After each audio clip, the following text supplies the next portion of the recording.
수요 말씀 기도회 2022년 7월 20일 오늘 공부 함께 하도록 하겠습니다.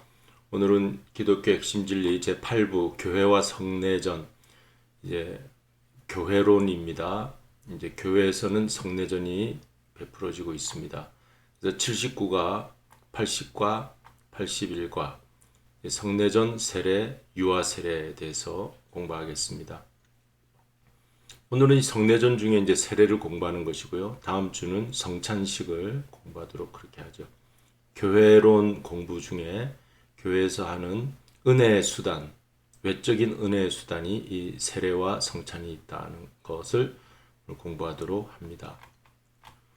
먼저 성내전 성경 말씀을 보시면 마태복음 28장 마지막 19절 20절로 마지막 마태복음이 마쳐지는데 예수님이 지상 명령으로 우리에게 주신 말씀입니다. 그러므로 너희는 가서 모든 족속으로 제자를 삼아 아버지와 아들과 성령의 이름으로 세례를 주고, 이 세례를 주라고 그랬어요. 예수 그리스도의 명령입니다. 사도행전 2장 38절 그리고 41절 베드로가 가로되 너희가 회개하여 각각 예수 그리스도의 이름으로 세례를 받고 죄사함을 얻으라. 그리하면 성령을 선물로 받으리니 그 말을 받는 사람들은 세례를 받으며, 사도행전의 초대교회에서는 이렇게 세례식이 거행되었어요. 세례를 받고 난 다음 성령을 또 선물로 받게 되었습니다. 고린도전서 11장 23절 26절 내가 너희에게 전한 것은 주께 받은 것이니 곧 주 예수께서 잡히시던 밤에 떡을 가지사 축사하시고 떼어 가라사대 이것은 너희를 위하는 내 몸이니 이것을 행하여 나를 기념하라 하시고, 식후에 또한 이와 같이 잔을 가지시고 가라사대 이 잔은 내 피로 세운 새 언약이니 이것을 행하여 마실 때마다 나를 기념하라 하셨으니 너희가 이 떡을 먹으며 이 잔을 마실 때마다 주의 죽으심을 오실 때까지 전하는 것이니라. 이 성례전에 대한 성경 말씀인데 고린도서 11장에서는 특별히 성찬식에 대한 말씀이죠. 이 성찬식은 십자가를 상징하는 것입니다. 그래서 나를 기념하라. 그래 십자가에 달리신 예수님을 기억하고 그 일을 기념하는 것이 성찬식입니다.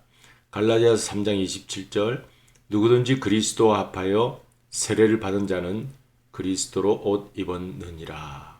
이런 말씀이 있고요.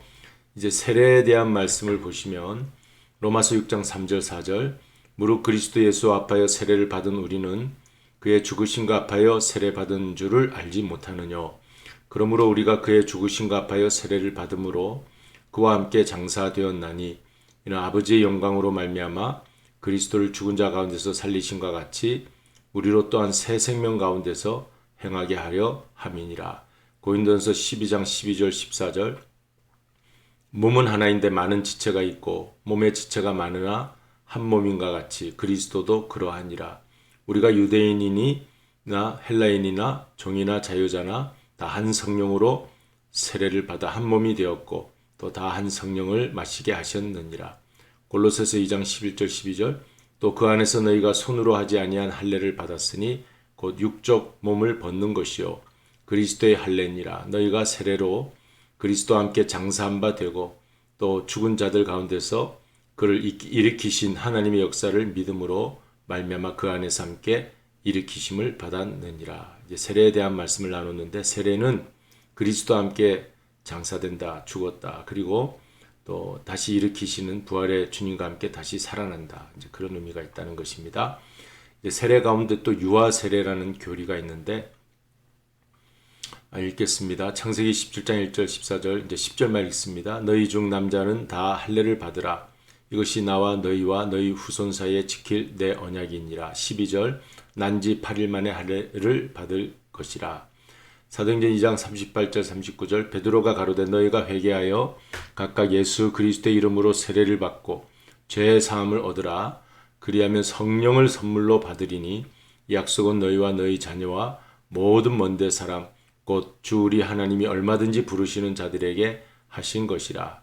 사도행전 16장 25절 34절 중에 32절 33절입니다. 주의 말씀을 그 사람과 그 집에 있는 모든 사람에게 전하더라. 밤 그 시에 간수가 저희를 데려다가 그 맞은 자리를 씻기고 자기와 그 권속이 다 세례를 받은 후 사도행전 16장 말씀은 이제 바울과 실라가 빌립보 감옥에 갇혔을 때 하나님의 극적인 그 풀어 주심으로 이제 나오게 되었어요. 감옥에서. 그때 간수가 이제 자결하려고 했을 때 가만두라. 우리가 여기 있다. 그럴 때 간수가 이제 원래 감옥을 잘 못 지키면 뭐 목숨이 위태하죠. 이제 그런데 이제 너는 이제 목숨을 챙기라 하고 그랬습니다. 그랬을 때 간수가 어떻게 해야 내가 구원을 받느냐? 너와 내 집이 주 예수를 믿으라. 그러면 너와 내 집이 구원을 얻으리라 하고 세례를 베풀었어요. 그래서 그 집에 있는 모든 사람들이 다 세례를 받고 그 간수뿐만 아니라 그 권속이 다 세례를 받았다. 그냥 아기들도 세례를 받았다 하는 그 의미가 있겠죠. 그러니까 성경에서는 유아 세례 주라는 말은 없지만 이걸 유추해 가지고 아기들도 세례를 줄 수 있구나. 이제 그렇게 만든 것이 유아 세례 교리입니다. 그런데 이제 어느 교파들이 다 이 유아 세례를 향하여 논쟁적인 문제가 되어 있어요. 주는 데도 있고 주지 않는 데도 있어요. 우리 공부를 좀 더 이제 깊이 있게 해보도록 하겠습니다. 세크라멘트라고 하는 성례전은 여기 하나님께서 은혜의 약속을 외적인 형태로 하나님 우리의 은혜를 베풀어 주셨죠. 십자가의 은혜, 부활의 은혜. 근데 그걸 외적 형태로 보여주는 수단이다. 이게 중요하죠. 외적 형태로 보여주는 수단. 그러니까 우리가 교회에서 이제 말씀 선포의 시간도 있지만 이 성례 시간이 있습니다. 근데 이 성례를 눈에 보이는 말씀 선포라 그렇게 말해요. 눈에 보인다. 이게 보여주는 거니까 외적 형태로. 그래서 세례식을 베푸는 것이 이 십자가와 부활을 눈에 보이게 말씀 선포하는 것입니다. 그리고 성찬식을 할 때 떡과 포도주를 나누면서 십자가와 부활의 말씀을 눈에 보이게 우리에게 상징적으로 베푸는 것이 이 성례전이라 하겠습니다. 세크라멘트. 그래서 우리 개신교는 이 세례식과 성찬식 두 개만 성례전이 있다 꼭 기억하시기 바랍니다. 세례, 성찬만 우리는 성례로 인정하고 있습니다. 가톨릭에서는 7가지 또 성례전이 있지만 우리가 그걸 알 필요는 없고요. 우리 프로테스탄트 개신교에서는 세례식, 성찬식만 성례전이다. 그렇게 교리를 그렇게 이제 우리가 정했습니다. 개신교 교리입니다. 성례전을 어떻게 우리가 이렇게 정의를 내릴 수 있는가? 그래서 성례전의 제한, 성례전의 정의는 이렇게 내릴 수 있습니다. 첫째, 그 의식이 그리스도에 의해 제도화된 사람이 만든 거예요. 교황이 만든 거 아니에요. 이 그리스도가 만드신 거예요. 제정하신 거예요. 나를 기념하라 그랬죠. 그리고 의식 자체가 중요한 의미를 갖는가. 중요한 의미라는 것은 십자가와 부활의 의미를 말하죠. 복음적인 의미를 갖는가. 그리고 영구히 지속되도록 고안된 의식인가. 예수 그리스도가 오실 때까지 그걸 영구히 지속해야 되는 의식인가. 그리고 그 의식이 리추얼이죠. 그 리터지 혹은 리추얼, 그 의식이 신자에게 영향을 끼치며 교훈하며 인치심을 위하여 고안되는가. 이제 이런 세례식, 성찬식을 하다가 성령의 인치심을 받기도 하죠. 그러니까 아주 교훈적이죠. 아주 우리에게 선한 영향을 끼치죠.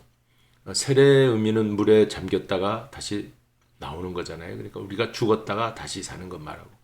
성찬이라는 것은 살과 피를, 예수님의 살과 피를 먹고 마심으로써 우리도 옛사람은 죽고 새 사람으로 다시 태어나는 것. 이런 교훈적인 것. 그리고 이렇게 우리가 그 은혜의 수단을 받을 때 성령의 인치심이 있다는 거죠. 자, 여기 보시면 성례전은 하나님의 약속을 전하는 참된 은혜의 수단이다. 지난번에도 한번 말씀드렸는데 이 교리 공부할 때 이 은혜의 수단이란 말이 자주 나오거든요. 조직 신학책에 많이 나옵니다. 그러니까 하나님께서 우리에게 은혜를 베풀기 위해 여러 가지 수단을 주셨는데 예수 그리스도의 그 말씀의 그 은혜도 있고 여러 가지가 이 세례식과 성찬이라고 하는 것이 은혜의 수단으로 주신 거예요. 그러니까 이걸 우리가 아주 그 심오한 뜻을 가지고 정말 마음을 다해서 이 예식에 참여를 하면 우리에게 참 큰 은혜가 되는 것입니다. 성례전의 특징은 뭐냐? 그리스도에 의해 시작되어야 돼요. 우리의 구세주이신 예수님에 의해 시작되고 구세주이신 그분께서 명령하신 것이고 우리를 은혜를 주시기 위해서 이렇게 하시는 것 꼭 이렇게 하라고 말씀을 하시죠. 하나님의 어떤 그 하나님이 하시는 일이 나타난 상징성을 가진다. 그래서 이 두 가지가 이제 세례와 성찬식 우리 개신교의 리추얼이라고 말씀을 드렸는데 이걸 행함으로 우리는 십자가의 복음, 부활의 복음을 우리는 만날 수가 있는 거죠. 이게 성례전입니다. 그러니까 이제 앞으로 세례식을 한다든지 성찬식을 한다면 십자가와 부활을 떠올리시면 돼요. 그래서 예수님이 이걸 내가 올 때까지 너희는 기념하라, 메모리하라 이제 그렇게 하셨습니다. 이제 그런 성례전 중에 이제 오늘은 세례를 공부하고요, 유아 세례까지 다음 주는 성찬식을 공부하는 것입니다. 자, 세례라는 것은 이제 물로 그것이 뭐 씻는다는 의미가 이제 있지만 더 깊은 의미는 사실은 물에 잠겨졌다가 물에서 다시 살아난다는 의미가 있습니다. 우리 몸을 깨끗이 씻는다는 그 의미도 있지만 죄를 깨끗게 하는 거죠. 용서해 주다는 표징이죠. 근데 이제 성령으로 거듭났다. 또 이게 더 중요한 거죠. 그리스도와 함께 죽고 그리스도와 함께 다시 살아났다는 거. 요 첫 번째, 두 번째, 세 번째 의미라고 할 때요. 저는 이 세례의 의미가 그리스도와 함께 죽고 그리스도와 함께 다시 살았다는 거. 요 세 번째 의미가 굉장히 중요하다고 저는 생각이 듭니다. 그리고 이제 하나님의 자녀가 되었다. 이제는 뭐 의의 옷을 입고 우리는 의의 자녀가 된 것이죠. 그 다음에 성령이 내주하시고 이제 세례 받는 그때 비둘기가 예수님께서 요단강의 세례 요한에 의해서 세례 받으실 때 하늘에서 비둘기가 이제 예수님 위에 내려오셨다 그랬죠. 그처럼 오늘 우리도 세례식을 거행할 때 우리 눈에는 보이지 않지만 성령이 우리 가운데 내주하신다는 거죠. 이거 꼭 믿어야 됩니다. 아무 뭐 현상이 나타나지 않았다. 내가 세례식을 그냥 뭐 교회를 6개월 이상 뭐 1년 이상 다니다 보니까 받게 되었다. 자신은 그렇게 생각할지 모르지만 하나님께서는 자녀를 삼기 때문에 그때 성령을 우리에게 주시는 거예요. 성령으로 거룩하게 되다. 그만큼 세례식을 임할 때 우리가 진지해야 되겠죠. 함부로 이렇게 해서는 안 되는 예식이죠. 그럴 때 이제 이런 성령이 함께 임하시게 됩니다.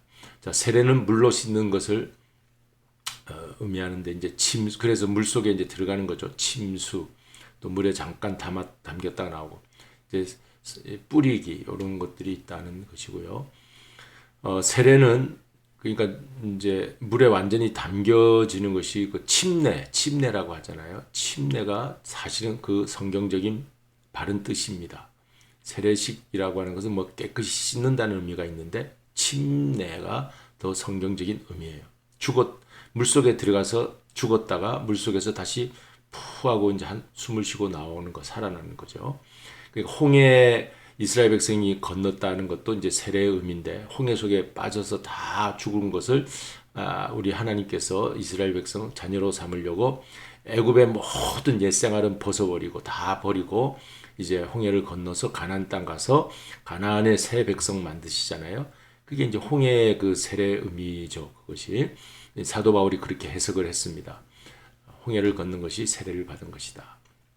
침례가 더 우리에게 깊이 그 의미가 다가옵니다. 세례는 그리스도가 제정하신 것이다. 아까 우리 말씀을 보신 것처럼 마태복음 28장 19절 너희는 가서 모든 족속으로 제자를 삼아 아버지와 아들과 성령의 이름으로 세례를 주라 그랬어요. 성부와 성자와 성령의 이름으로.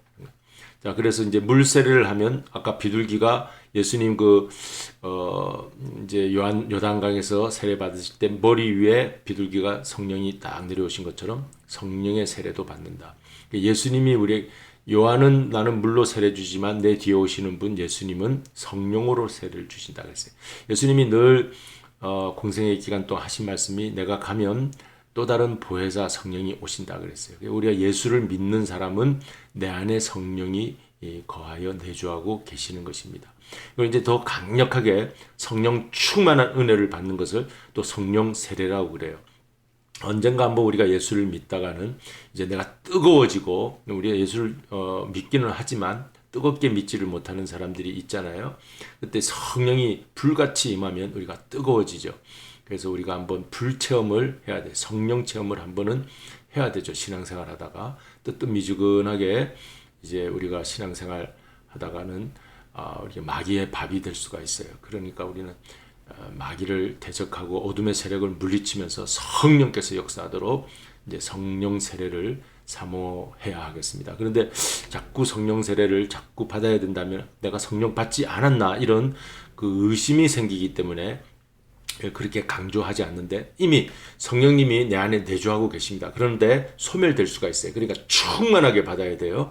그러니까 또 성령의 충만함을 받으라고 이제 우리가 그렇게 강조하는 것이지. 그럼 내가 아직 성령을 못 받았나? 이런 의심의 자리에 있어서는 안 되겠고, 난 성령이 나와 함께 하시고 동행하시지만 성령을 충만히 받아야 되겠다. 이제 그런 의미에서 우리가 이제 성령 세례를 논해야 하겠습니다. 이제는 세례에 대해서 우리가 공부를 했는데, 세례는 침례는 다른 의미가 아니라 그리스도와 함께 내가 장사되고 그리스도와 함께 내가 다시 살아났다. 옛사람 아담은 죽고 새사람 예수 그리스도의 새 아담이 내 속에서 역사한다. 그게 세례입니다. 그러니까 우리가 다 세례 교인이 되어야 되겠죠.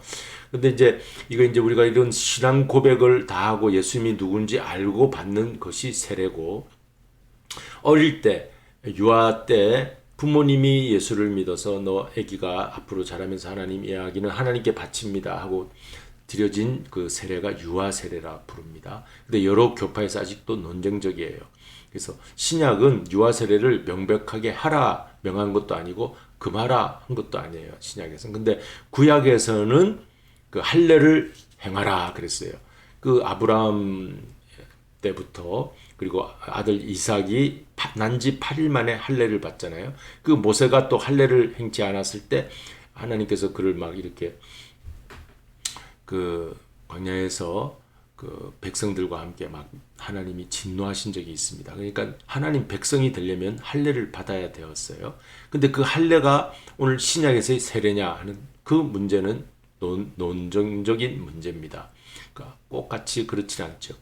그래서 그 구약의 할례가 신약에 와서 세례로 이렇게 좀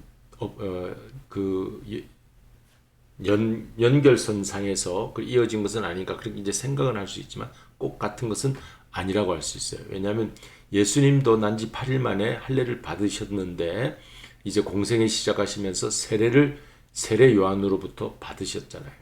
그러니까 사도 바울도 유대인이었기 때문에 8일 만에 할례 받은 그런 바울이었습니다. 사람이었어요. 그러나 그 다메섹 도상에서 성령의 뜨거운 그 세례를 받았어요. 그러니까 바울도 그렇게 또 다시 디모데도 이렇게 세례를 받았거든요. 그러니까 유아 세례를 받으면 우리 부모님의 마음은 편안하죠.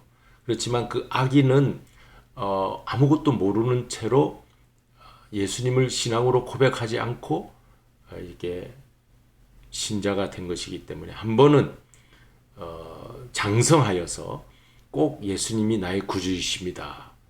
자기가 자의적으로 고백하고 세례를 받는 것이 좋습니다. 저는 그렇게 그 유아 세례에 대해서 조금 조심해야 된다는 입장이에요. 그래서 반대하는 사람은 세례는 믿음의 고백을 나타내는 것이지 그 아기가 무슨 믿음의 고백에 있느냐, 부모에 의해서 그냥 한 것이지. 그래서 분명한 믿음의 고백을 나타내는 자신의 신앙 고백을, 하나님 내가 이제 예수님을 나의 구세주로 믿습니다 고백하고 세례를 받는 거죠. 그 다음에 유아 세례 옹호하는 사람은 그 구약의 할례도 아브라함이 믿음의 표징으로 받은 거고, 그쯤 신약의 세례도 연속성을, 아까 제가 설명한 거죠. 신약의 세례도 연속성을 가지고 믿음의 표징으로 받는 거 아니냐. 근데 조금 이게 유아 세례 옹호자들이 좀 빈약한 게 증명이 돼요. 이게 증거가 돼요. 그래서 정말 세례는 믿음의 고백으로 하는 것이기 때문에 한번 일생 사는 동안 그리스도인이 되려면 하나님 앞에 정말 믿음의 고백을 해야 되죠. 신앙 고백을. 주는 그리스도시요 살아계신 하나님의 아들이십니다 하는 이런 고백이 있어야 돼요. 그래서 이제 여기 유아 세례를 이렇게 자꾸 옹호하는 사람은 이런 일이 있었기 때문에, 또 가족 구성원이 아이 포함해서 전체 받은 거 아니냐 이렇게 이제 억지로 끌어오는데, 그러나 이 아이들도 나중에는 신앙 고백을 해서 세례를 다시 받았는지도 모르죠. 자, 그래서 우리 성결 교단은 어떻게 하느냐? 유아 세례 대신에 헌화식을 거행합니다. 1살, 2살 때 저도 이제 그 아이들 품에 안고 이렇게 헌화식을 거행한 일이 많이 있었는데 이게 참 좋은 것 같아요. 하나님 앞에 드립니다 하고 이 아이가 자라서 16세 이상 신앙 고백할 수 있을 때가 되면 정식 세례를 다시 한 번 더 거행하는 것이죠. 그래서 이제 이렇게 하는 것이 바른 것이다 그렇게 생각이 됩니다. 오늘은 성례전에 대해서 성례전 가운데 두 가지가 있는데 세례와 성찬, 오늘은 세례에 대한 공부를 했습니다. 우리 함께 복음성가 듣고 기도하도록 하겠습니다.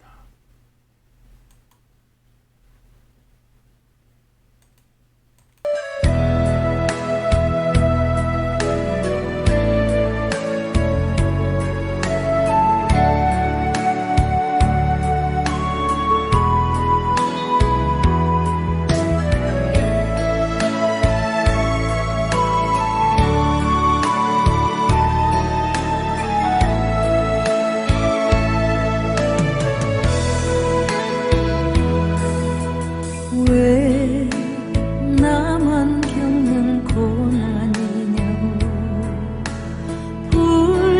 불평하지 마세요. 고난의 뒤편에 있는 주님이 주실 축복 미리 보면서 감사하세요. 너무 견디기 힘든 지금 이 순간에도 주님이 일하고 계시잖아요. 남들은 지쳐 앉아있을지라도 당신만은 일어서세요. 힘을 내세요. 힘을 내세요. 주님이 손잡고 계시잖아요. 주님이 나와 함께함을 믿는다면 어떤 역경도 이길 수 있잖아요.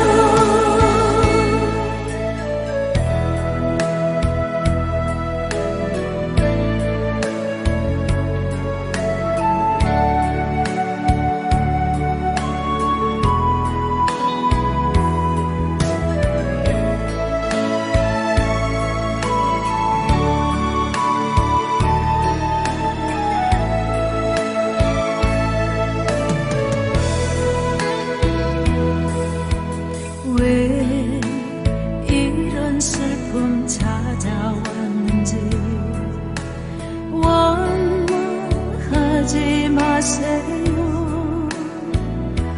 당신이 잃은 것보다 주님께 받은 은혜 더욱 많은 은혜 감사하세요. 너무 견디기 힘든 지금 이 순간에도 주님이 일하고 계시잖아요. 남들은 지쳐 앉아있을지라도 당신만은 일어서세요. 힘을 내세요. 힘을 내세요. 주님이 손잡고 계시잖아요. 주님이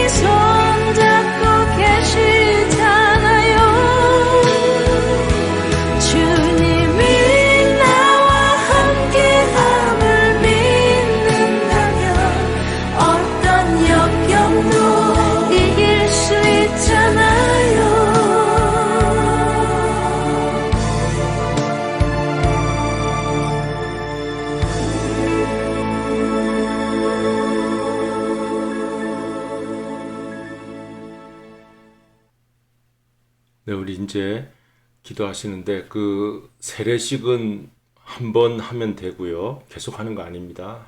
한 번 하는 것이고 성찬식은 계속 할 수 있으면 교회에서 계속 하는 것이 좋습니다. 그래서 이것을 기념하라, 기억하고 기념하라 했기 때문에 다음 주에 배울 성찬식은 우리가 계속 하는 거지만 세례는 우리 일생에 한 번 받으면 되는 것입니다.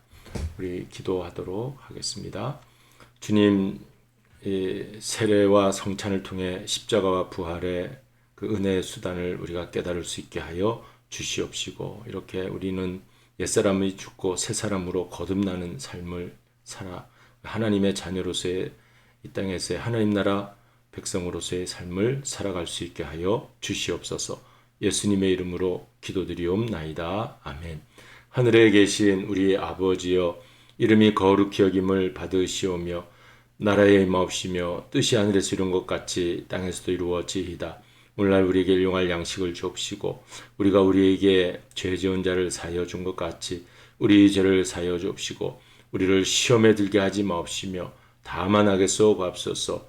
내게 나라와 권세와 영광이 아버지께 영원히 있사옵나이다. 아멘.